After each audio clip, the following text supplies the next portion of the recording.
Bonjour, je suis Daniel Grelier des systèmes Cisco. Je suis ici avec Rodney Rock de VMware. On va vous parler d'infrastructures de type cloud computing ou de nuages privés, nuages publics. Donc, pour commencer, on va un peu essayer de démystifier le nuage privé. Donc, nuage privé, si on veut mettre ça extrêmement simple, c'est de bâtir une infrastructure extrêmement agile où est-ce que une application n'a pas à résider sur un serveur spécifique. Donc, avec une grappe de VMware, par exemple, avec un groupement de serveurs, où est-ce que toutes les machines virtuelles sont définies à l'intérieur, on n'a plus cette dépendance-là sur un matériel spécifique. En fait, la plateforme UCS, avec la virtualisation, vient faire que les machines virtuelles deviennent des objets fluides dans un réseau. C'est des objets qu'on peut déplacer, donc d'une lame à un autre, d'un serveur à un autre, etc., dans le centre de données. Maintenant, j'ai une réseautique. On a aussi parlé de réseautique unifiée.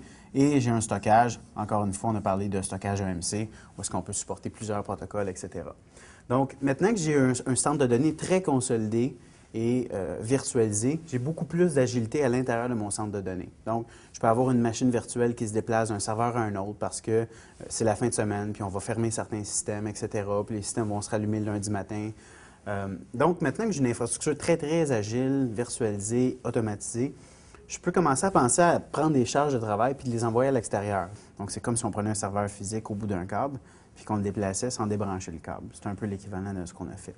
Donc, une fois qu'on a cette visibilité-là réseau puis qu'on a une infrastructure serveur très, très agile, on peut maintenant prendre des machines virtuelles, des charges de travail, donc un serveur avec son application pendant qu'il fonctionne, puis de le déplacer non seulement à l'interne, mais aussi à l'externe. Par exemple, si j'ai un commerce de détail puis que j'ai 11 mois par année où est-ce que j'ai des systèmes qui suffisent à la demande, mais que pendant la période de Noël, j'ai besoin de 10 serveurs web additionnels. Est-ce que vraiment j'ai besoin de m'acheter mes 10 serveurs web de plus, puis de les maintenir, puis de les climatiser, puis de les alimenter pendant les 11 mois ou en fait toute l'année?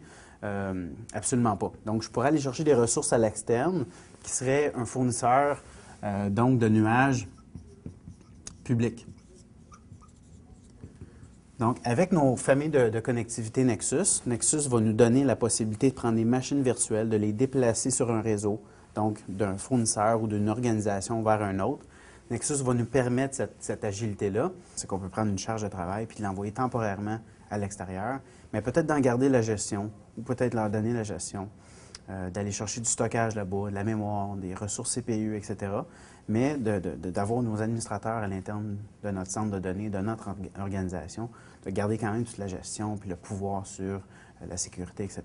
Donc, vraiment, les familles de connectivité, là, autant Nexus, les familles les plateformes de virtualisation de VMware, tout ça, sont vraiment faites pour évoluer les centres de données vers cette agilité-là, de passer d'une infrastructure agile locale, qu'on appelle le nuage privé, vers une infrastructure plus publique, où est-ce qu'on va payer à la demande, donc un nuage public ou un cloud public. Quand on commence à regarder la technologie VMware et on commence à regarder la cloud au niveau public et privé, la technologie avec UCS puis EMC, ça devient critique à niveau de l'architecture complète. Qu'est-ce qui est important quand on parle de le nuage privé et le nuage public, c'est que VMware, on va aller dans une deuxième étape. On va commencer à regarder des machines virtuelles, pas juste pour la consolidation, mais plus vers une solution qui s'appelle des VApp.